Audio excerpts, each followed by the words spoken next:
Air ইন্ডিয়ার বিমান বিধ্বস্ত হয়ে প্রায় ২৫০ যাত্রীর প্রাণহানি নাড়িয়ে দিয়েছিল ভারত সরকারকে।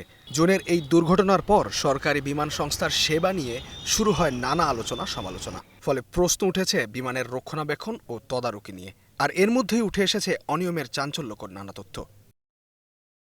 সময়মতো ইঞ্জিনের যন্ত্রাংশ পরিবর্তন না করা বা বিলম্বের মতো গুরুতর অভিযোগ উঠেছে আন্তর্জাতিক একাধিক সংবাদ মাধ্যমে। সম্প্রতি রয়টার্সের প্রতিবেদনে উঠে এসেছে দেশীয় কর্মকর্তাদের সক্ষমতায় ঘাটতি ও দায়িত্বে গাফিলতার কথা। তাদের চোখে ধরা না পড়লেও বিমানের নানা সমস্যা চিহ্নিত হয়েছে বিদেশি সংস্থার পরিদর্শনে।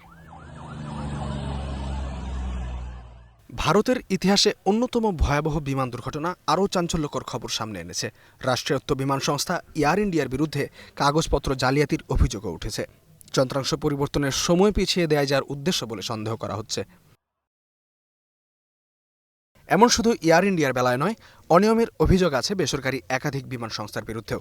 বছরের প্রথম থেকেই ভারতের অন্যতম বিমান সংস্থা স্পাইস জেটের প্রোপেলারে সমস্যা দেখা যাচ্ছে, যা নিয়ে বেখেয়াল ছিল কর্তৃপক্ষ। পরে বিষয়টি নজরে আসে এক ব্রিটিশ এয়ারলাইন্সের, যারা সরাসরি প্রস্তুতকারক প্রতিষ্ঠানের সঙ্গে যোগাযোগ করে। অথচ স্পাইস জেটের নিয়মিত পরিদর্শনে ধরা পড়েনি এই ত্রুটি। পরে বিষয়টি অবহিত করা হলে স্পাইস জেট সংশ্লিষ্ট কর্মীদের বিরুদ্ধে ব্যবস্থা নেয়।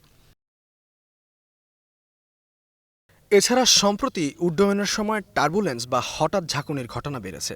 গত মে মাসেও দিল্লিগামী ইন্ডিগোর একটি বিমান প্রবল টার্বুলেন্সের কবলে পড়ে। উড্ডয়নের ৪৫ মিনিট পর জরুরি অবতরণ করতে বাধ্য হয় শ্রীনগরে।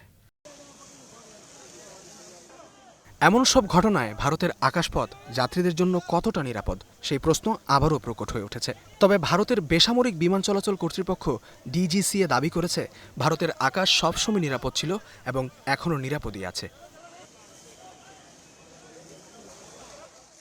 ডিজিসিএর প্রধান ফাইজ আহমেদ ইদাও জানান, সেবা আরও নিরাপদ করতে পাইলটদের জন্য নতুন নির্দেশিকা জারি করা হয়েছে। এখন যে কোনো ঝুঁকিপূর্ণ পরিস্থিতিতে তারা যাত্রাপথ পরিবর্তনের সিদ্ধান্ত নিতে পারবেন।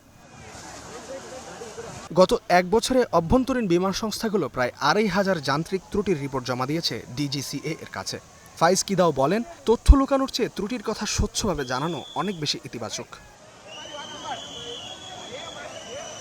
সাম্প্রতিক দুর্ঘটনার প্রভাবে স্বল্প সময়ের জন্য কিছু আন্তর্জাতিক ও স্থানীয় ফ্লাইটের যাত্রী সাময়িকভাবে কমলেও তা এখন কেটে গেছে বলে দাবি ভারতের বেসামরিক বিমান চলাচল কর্তৃপক্ষের। ভারত বিশ্বের তৃতীয় বৃহত্তম বিমানযাত্রী পরিবহনকারী দেশ। বর্তমানে ভারতে যাত্রীবাহী বিমানের সংখ্যা ১,২৮৮টি। একের পর এক দুর্ঘটনায় আস্থার সংকট ও ব্যবস্থাপনার বিরাজমান ঘাটতি কাটিয়ে ভবিষ্যতে এ ধরনের বিমানের সংখ্যা ২,০০০-এ উন্নীত করার পরিকল্পনা রয়েছে সরকারের। ইস্তেহাদুল মাহমুদ, স্টার নিউজ।